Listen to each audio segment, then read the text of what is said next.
Hey everybody, it's Stephan here on GenderqueerChat. So I'm back from Israel. Woo! Yay, gay birthright. Yeah, so my trip was awesome, and shoving my Facebook friends and look at my pictures. And so yeah, I have a lot of catching up to do. So I'm just gonna kind of blast through a couple of the old topics, and then and then go on to this week's topic. So. Um, a few weeks back, the topic was surgeries. So, for me, I have my top surgery. Had a double mastectomy, and I mean, you can see if you want. So, scars are lightening up and not too bad. So, that's the only surgery I've had and plan on having. I'm not really interested in bottom or anything like that at the moment, and don't foresee myself wanting to do that. Surgery is kind of icky, so yeah. Um, the next topic was time warp. Woo! So how would we see our gender in 10 years? I think for me, being, mid 20s or whatever, my gender is probably going to be pretty similar in the sense that it fluctuates. So, I mean, I don't really foresee any significant changes in my gender identity or presentation in the near future. So, I mean, who knows? Things can change, so we will see. And then last week's topic was educating others, and if we're like the token gender variant person in our group a lot.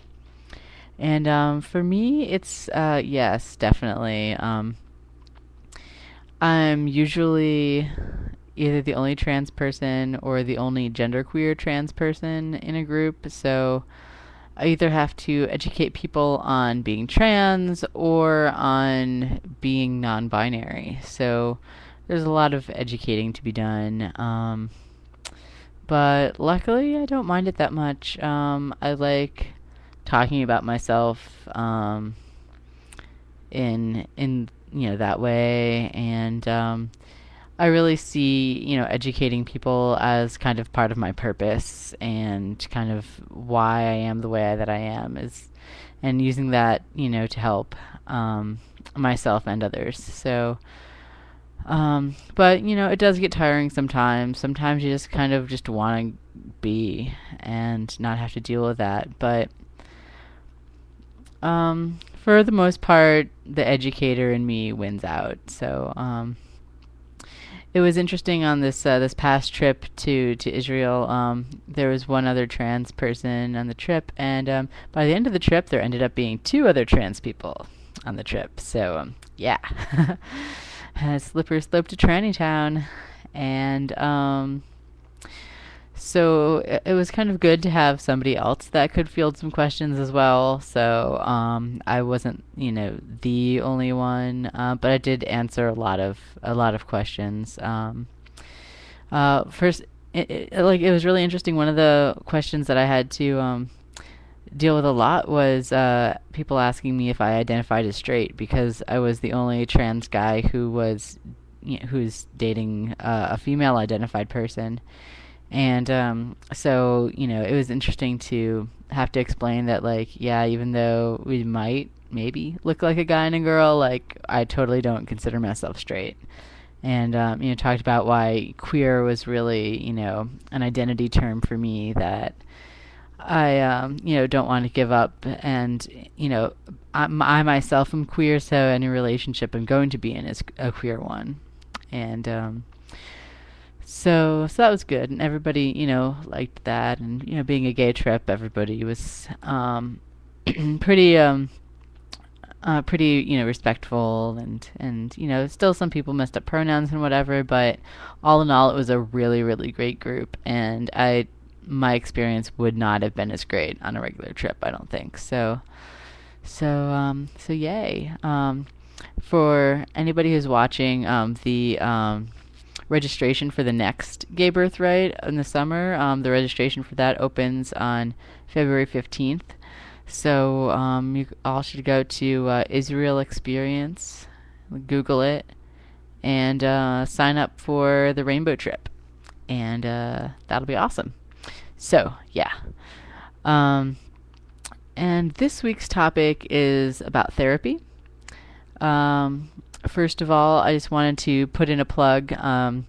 Some of you who have been with us for the last 2 years might remember Dylan. He's one of our original genderqueer chatters, and he's currently doing a project on trans people and therapy and gender and all sorts of good stuff. So I will put a link to his video over there, I guess, or down there, wherever they do the comments part now. I don't know. But yeah, so totally check out his video and help him out with his project. There definitely needs to be a lot more research done on trans people and gender variant people, because there's not a lot out there. And so what are you going to do? Make it yourself. So everybody should go check that out. So for my personal thoughts about therapy, I'm not really a big fan of therapy, actually. I've only been to therapy twice in my life. The first was in 8th grade when my parents divorced, and we went to like this religious therapist, and who wanted to talk about how the divorce was affecting us and whatever. And I didn't really find it that useful. I just kind of cried a lot, and I don't know. I don't know. Just like talking to a stranger about stuff is weird. When I'm that age, and I don't know. I just didn't like it very much, and I don't think it really accomplished very much. And then the second time was almost 4 years ago, I guess. 3 years ago? I don't know. When I wanted to start testosterone and start medically transitioning, so I saw my gender therapist, who was actually really awesome. She's a lesbian and pretty well known in our community in Tallahassee. Ellen Shapiro. So anybody from Florida should go check her out.